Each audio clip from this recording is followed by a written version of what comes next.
Good morning friends. आज हम बात करेंगे एटमॉस्फेयर एंड उसके स्ट्रक्चर की, राइट। आप जैसे कि यहाँ पे ये एरोप्लेन है और एरोप्लेन से आप जो क्लाउड्स हैं उसके टॉप कवर को भी देख पा रहे होंगे। ओके, सबसे पहले हमें पता होना चाहिए कि what is atmosphere. Okay, atmosphere atmosphere दो वर्ड से मिलकर बना है। एटमोस क्या है? एटमोस प्लस स्फीयर और प्लस स्फीयर। एटमोस का मीनिंग होता है वेपर। एटमोस का मीनिंग क्या होता है? वेपर। एंड स्फीयर का मीनिंग क्या होता है? Area, right. Area of vapour. But हम एटमोस को जनरली क्या बोलते हैं? एटमॉस को जनरली क्या बोलते हैं? एयर। तो आप यहाँ पे नीचे देख रहे होंगे जो अर्थ है वो क्या हो रहा है? रोटेट हो रहा है। अर्थ क्या हो रहा है? रोटेट हो रहा है। और अर्थ के चारों ओर ये देखो सराउंडिंग्स में आपको क्या दिखाई दे रहा है? एक एनवेलप सा दिखाई दे रहा है। क्या दिखाई दे रहा है? एक एनवेलप सा दिखाई दे रहा है। इट मीन्स कि अर्थ इस एनवेलप के अंदर, अर्थ क्या है? ये अर्थ है, इस एनवेलप के अंदर क्या हो रही है? रोटेट हो रही है, राइट। एटमॉस्फेयर क्या होगा? Atmosphere is an envelope of gases. Atmosphere is an envelope of gases around the earth, right. और जनरली हम नॉर्मली भी बोल सकते हैं कि एटमॉस्फेयर का क्या है? एक थिन लेयर ऑफ गैसेस है।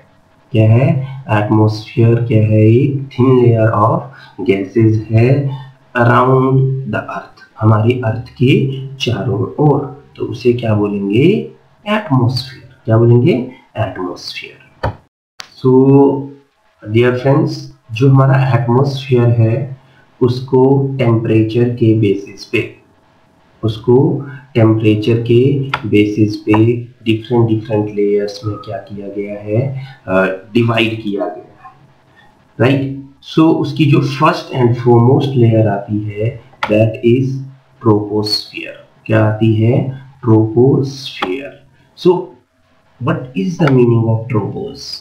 ट्रोपोस means mixing zone. Tropos means mixing zone. It means कि जितने भी क्लाउड्स हैं, चाहे वो डस्ट पार्टिकल्स हो या क्या हो, वो वेदर रिलेटेड एक्टिविटीज हो। क्या क्या बताया मैंने? क्लाउड्स, डस्ट पार्टिकल्स या क्या हो हमारे पास? Weather related activities. वो सारे के सारे एक्टिविटीज कहाँ पे हो रहे हैं? ट्रोपोस्फियर में। कहाँ पे हो रहे हैं? ट्रोपोस्फियर में। तो चलो देखते हैं ट्रोपोस्फियर।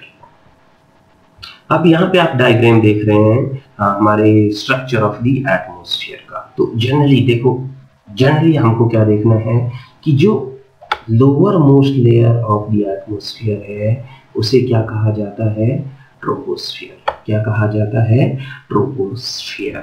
और dear friends, I also want to tell you that this is the densest layer of the atmosphere. This is the densest layer of the atmosphere as well as the thinnest layer of the atmosphere. क्या बोला मैंने?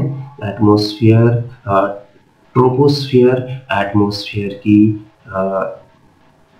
सबसे निचली परत है और सबसे पतली परत है। और जैसे कि पिछले हमने स्लाइड में देखा था, ये देखो यहाँ पे जितने भी वेदर रिलेटेड एक्टिविटीज क्या है? वेदर रिलेटेड एक्टिविटीज सारे के सारे कहाँ पे हो रहे हैं? हमारे ट्रोपोस्फियर। कहाँ पे हो रहे हैं? ट्रोपोस्फियर में। और एक और बात बताना चाहूंगा मैं आपको कि जो ट्रोपोस्फियर है क्या है? जो ट्रोपोस्फियर है उसका हाइट वेरी करता है at equator and at poles. Equator पे जो इसका हाइट है that is 18 kilometre and poles पे कितना है? 8 किलोमीटर। तो ये टोटल एवरेज कितना निकल जाएगा? 18 + 8 is equal to 26 divided by 2 is equal to 13। Average height क्या है ट्रोपोस्फियर का? 13 kilometre. But the height of troposphere varies at equator and at poles. Why it varies? Tell me please, why it varies? Okay, it varies due to convectional currents. It varies due to convectional currents developed on equator, right? देखिए, अब यहाँ पे अगर हम इस line को देख रहे हैं तो यहाँ पे जो ये टेम्परेचर का लाइन है, ये जो टेम्परेचर का लाइन है, ये क्या हो गया है? कांस्टेंट हो गया है। ना तो टेम्परेचर इंक्रीज हो रहा है, ना टेम्परेचर डिक्रीज हो रहा है। तो इस जोन को कहा जाता है ट्रोपोपॉज। पॉज हो गया है, जो चेंजेस हो रहे थे, जो मिक्सिंग जोन था उसमें क्या हो चुका है? पॉज लग चुका है, वो रुक चुका है। तो इस लेयर को क्या कहा जाता है? ट्रोपोपॉज। और नेक्स्ट क्वेश्चन यहाँ पे अराइज हम कर सकते हैं, ये जो टेम्परेचर का लाइन है ये यहाँ से ही क्यों स्टार्ट हो रहा है? Why not from this point और why not from this point? Why? So dear friends, ये जो टेम्परेचर का लाइन है ये इस पॉइंट से इसलिए स्टार्ट हो रहा है क्योंकि अर्थ का जो टेम्परेचर है, अर्थ का एवरेज टेम्परेचर कितना है?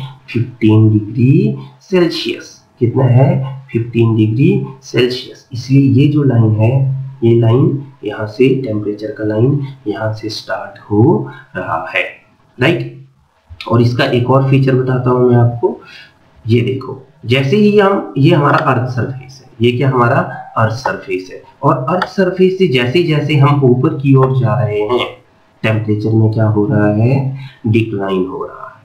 टेम्परेचर में क्या हो रहा है? डिक्लाइन हो रहा है। कितना? 6.5 डिग्री सेल्सियस पर किलोमीटर। क्या बोला मैंने? 6.5 डिग्री सेल्सियस पर kilometre. As we move upward from the surface of Earth, there is a decline in temperature. There is a decline in temperature with increasing heights, and the rate is 6.5 degree Celsius per kilometer. That is known as normal lapse rate. उसको क्या कहा जाता है? Normal lapse rate. Now the next layer is stratosphere. Next layer is stratosphere. So first of all we have to know that what is the meaning of stratos. What is the meaning of stratos? So stratos means layers. Stratos means layers. It means कि जो stratosphere layer है वो भी किस में divided है? Layers में। वो हम आगे डायग्राम में देखेंगे। और आप देख रहे होंगे यहाँ पे फ्लाइट उड़ रहे हैं। क्या हो रहे हैं? फ्लाइट उड़ रहे हैं। और यहाँ पे आपको ओ दिख रहा होगा, मीन्स O3 ओजोन गैस दिख रहा है। दिख रहा है ना? तो इट मीन्स कि वहां पे क्या होगा? ओजोन गैस होगा। कौन सी लेयर में? स्ट्रेटोस्फीयर में। देखते हैं आगे। ओके, सो जो स्ट्रेटोस्फीयर लेयर है वो किसके ऊपर है? ट्रोपोपॉज के ऊपर। किसके ऊपर है? ट्रोपोपॉज के ऊपर, राइट? जैसा कि आप यहाँ पे देख पा रहे होंगे। ओके, और उसका हाइट कितना है? Up to 50 kilometre. कितने तक है? अप टू 50 किलोमीटर तक है, राइट? अब यहाँ पे आप देख रहे होंगे कि ये जो स्ट्रेटोस्फीयर है उसमें शुरू में जो टेम्परेचर है वो एकदम राइज कर रहा है, बाद में क्या है? धीरे धीरे राइज कर रहा है। क्या? Temperature, right? सो ऐसा क्यों है? ऐसा क्यों है? Why there is gradual rise in the temperature in upper layers, and why there is a sharp rise in lower part of the stratosphere? This is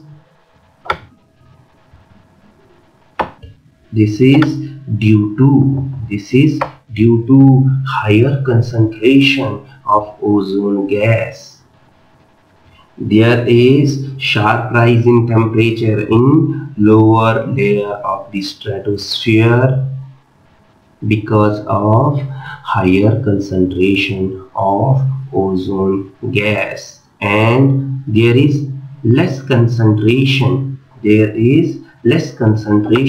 of ozone gas in the upper stratosphere. That's why we have sharp rise of temperature in lower stratosphere. और जो ozone gas है ये students, उसका जो maximum concentration है वो कितने kilometre पे है? 22 किलोमीटर पे, अकॉर्डिंग टू मौसम मंजूषा। कौन सी मैगजीन के अकॉर्डिंग? मौसम मंजूषा, जिसको कौन पब्लिश करता है? India meteorological department, right. और हमने पीछे देखा था कि ये जो लेयर है ये किसके लिए फेवरेबल है? फ्लाइट्स के लिए। किसके लिए फेवरेबल है? फ्लाइट्स के लिए। देन अगर हम बात करें यहाँ पर 15 to 35 किलोमीटर की, किसकी बात करें? 15 to 35 किलोमीटर की बात करते हैं, तो उस पोर्शन को क्या कहा जाता है? ओजोनोस्फीयर। उस पोर्शन को क्या कहा जाता है? ओजोनोस्फीयर, क्योंकि इसी 15 to 35 किलोमीटर की हाइट पे सबसे ज्यादा ओजोन गैस मिलता है। Now the next layer is mesosphere. Here meso means middle. Meso means middle. So dear students, mesosphere is the middle layer of the atmosphere. और जैसा कि आप सभी यहाँ पे देख रहे होंगे एक टूटते हुए तारे को, इसको देख रहे होंगे एक टूटते हुए तारे को। पर डियर फ्रेंड्स, मैं आपको बताना चाहूँगा कि ये एक टूटता हुआ तारा नहीं है। ये क्या है? ये क्या है? एक बर्निंग मीटियोर्स। क्या है? एक बर्निंग मीटियोर्स। सो चलो देखते हैं मेसोस्फीयर। सो मेसोस्फीयर का हाइट है 50 किलोमीटर से लेकर अप टू 80 किलोमीटर। 50 किलोमीटर से लेकर अप टू 80 किलोमीटर तक। और यहाँ पे आप देख रहे होंगे स्ट्रेटोपॉज। देखो स्ट्रेटोस्फीयर से जैसे ही हम मूव कर रहे थे तो टेम्परेचर क्या हो रहा था? इंक्रीज। और जैसे ही हम स्ट्रेटोपॉज पे पहुंचते हैं टेम्परेचर इंक्रीज करना स्टॉप हो जाता है। और जैसे ही हम एंट्री ले रहे हैं मेसोस्फीयर में तो टेम्परेचर डिक्लाइन स्टार्ट होना शुरू हो जाता है। और जैसे ही हम 80 किलोमीटर्स की हाइट तक पहुंचते हैं above the surface of earth, then the temperature is -100 degree Celsius. कितना हो गया? 80 किलोमीटर की हाइट पे temperature -100 degree Celsius. It means कि mesosphere is the coldest layer of the atmosphere. और जो मेसोस्फीयर का टॉप पार्ट आता है उसे क्या कहा जाता है? मेसोपॉज, क्योंकि यहाँ पे टेम्परेचर डिक्लाइन होना स्टार्ट हो जाता है। और जो मेसोस्फीयर का सबसे मेन इंपॉर्टेंट पॉइंट है वो है मीटियोर्स। वो क्या है? मीटियोर्स। कि मीटियोर्स मेसोस्फीयर में एंटर होते ही जलना शुरू हो जाते हैं। So dear students, next layer is ionosphere. Here ionos means electrically charged particles. Here ionos means electrically charged particles. So मैं आपको बताता हूँ ये electrically charged particles क्या होते हैं। तो ये यहाँ पे आप देख रहे होंगे कि ये नाइट्रोजन एंड ऑक्सीजन के पार्टिकल्स हैं। किसके पार्टिकल्स हैं? नाइट्रोजन एंड ऑक्सीजन के पार्टिकल्स हैं। और ये सन से आने वाली जो रेडिएशंस, सन से आने वाली रेडिएशंस हैं, उनको क्या कर लेते हैं, एब्जॉर्ब कर लेते हैं। क्या कर लेते हैं, सन से आने वाली रेडिएशन को एब्जॉर्ब कर लेते हैं और क्या बन जाते हैं, इलेक्ट्रिकली चार्ज्ड पार्टिकल्स। क्या बन जाते हैं, इलेक्ट्रिकली चार्ज्ड पार्टिकल्स। और यहाँ पे आप दूसरे डायग्राम में देख रहे होंगे रेडियो वेव्स को। क्या देख रहे होंगे, रेडियो वेव्स को। चलो देखते हैं आइनोस्फीयर। सो जो आइनोस्फीयर है, सबसे पहले हमें पता होना चाहिए कि आइनोस्फीयर का हाइट कितना है। तो आइनोस्फीयर का हाइट है 80 किलोमीटर से लेकर 400 किलोमीटर तक। कितना, 80 किलोमीटर से लेकर 400 किलोमीटर तक। और जैसे ही हम मीसोपॉज से ऊपर जाते हैं तो टेम्परेचर इंक्रीज होना स्टार्ट हो जाता है, राइट। ये टेम्परेचर यहाँ पे इंक्रीज क्यों हो रहा है, due to the presence of the ions, due to the presence of electrically charged particles. और जैसे कि मैंने यहाँ पे आपको दिखाया था कि जितने भी रेडियो वेव्स हैं, क्या हैं, जितने भी रेडियो वेव्स हैं वो हमारे एटमॉस्फेयर से किस लेयर से रिफ्लेक्ट किए जाते हैं, आइनोस्फीयर द्वारा रिफ्लेक्ट किए जाते हैं। किसकी ओर, अर्थ सरफेस की ओर। तभी कम्युनिकेशन पॉसिबल हो पाता है। So the next layer is exosphere. Here exo means outer, exo means outer. So outer means top layer. क्या है, टॉप लेयर। और यहाँ पे आप देख रहे होंगे कि अर्थ को एक सैटेलाइट रिवॉल्व कर रहा है, अर्थ को एक सैटेलाइट रिवॉल्व कर रहा है। तो चलो देखते हैं आगे एक्सोस्फीयर। सो एक्सोस्फीयर क्या है, हमारे एटमॉस्फेयर की सबसे टॉप मोस्ट लेयर है।